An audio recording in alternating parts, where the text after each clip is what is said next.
फरीदाबाद में हरियाणा सरकार द्वारा यात्रा सुगम बनाने को लेकर NH2 हाईवे पर कई जगह फ्लाईओवर बनाए जा रहे हैं।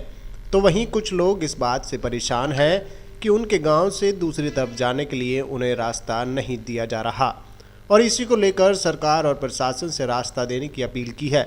इसी कड़ी में पृथला के गांव सीकरी के सरपंच ने सोमवार को गांव के दूसरी ओर कट न मिलने को लेकर चल रहे फ्लाईओवर के काम को रुकवा दिया और काम कर रहे मजदूरों से कहा कि जब तक उन्हें कट नहीं मिल जाता तब तक इस फ्लाईओवर का काम नहीं किया जाएगा। का काम हमने इसलिए रुकवाया है कि पूरे गांव हमारा इकट्ठा हुआ। हमारे गांव में जो पुल बनाया जा रहा है NH2 पे, तो हमारा गांव पूरा पड़ता है पश्चिम दिशा में और हमारे गांव में जो शमशान और कब्रिस्तान है वो पूर्व दिशा में पड़ते हैं। और हमारा गांव पिछले 4-5 महीने से लगातार प्रयास कर रहा है लिखित रूप में कि भाई हमारे गांव में के जो शमशान है पूर्व दिशा में है।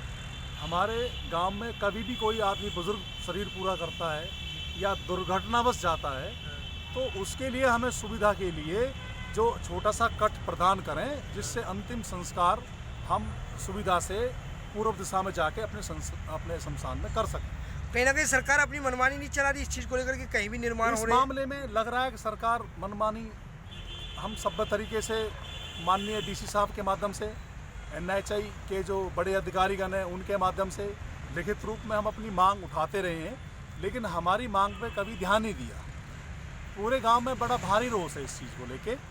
सरपंच साहब, अगर जो है NH2 हाईवे कट नहीं देता है, अगर पुल निर्माण पूरा कराया जाता है तो कहाँ तक आपकी वो रहेगी? हम सभ्य तरीक़ा से माननीय मुख्यमंत्री जी को अपनी शिकायत भेजेंगे, दोबारा से DC साहब के से मिलेंगे, माननीय मंत्री जी से भी मिलेंगे।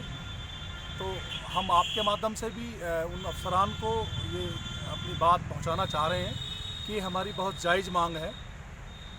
शमशान में जाने के लिए हमें कम से कम 7 किलोमीटर चलना पड़ेगा और वो भी रॉन्ग साइड चलना पड़ेगा।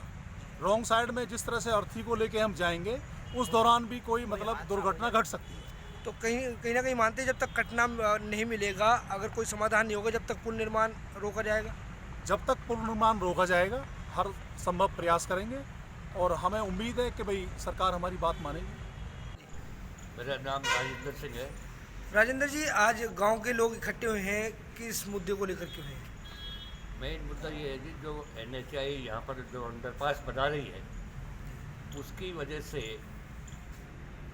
ये गांव में काफ़ी असुविधा महसूस की जा रही है और ख़ास करके हमारे शमशान घाट के लिए और कब्रिस्तान के लिए, और पूर्व में एक मंदिर भी है वहाँ पर भी पूजा अर्चना रहती है जी।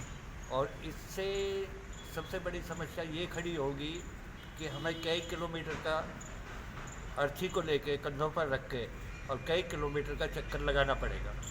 अगर यहाँ पर कट मिल जाता है, चाहे छोटा ही कट है, तो उससे गांव वालों को काफ़ी सुविधा हो जाएगी।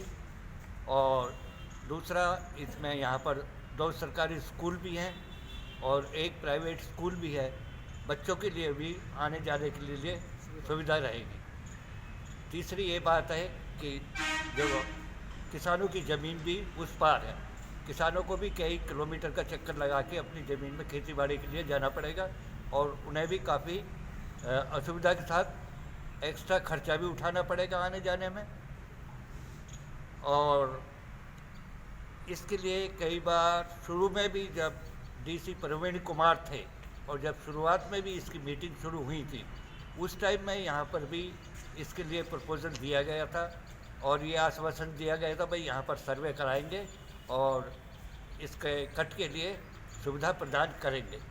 उसके बाद में NHI की और DC साहब की मीटिंग में भी कई बार ये बातें सामने रखी गई थी, लेकिन और उसके बाद में NHI में जो यहाँ पर प्रोजेक्ट डायरेक्टर थे उनके सामने भी इस बात को रखा गया था।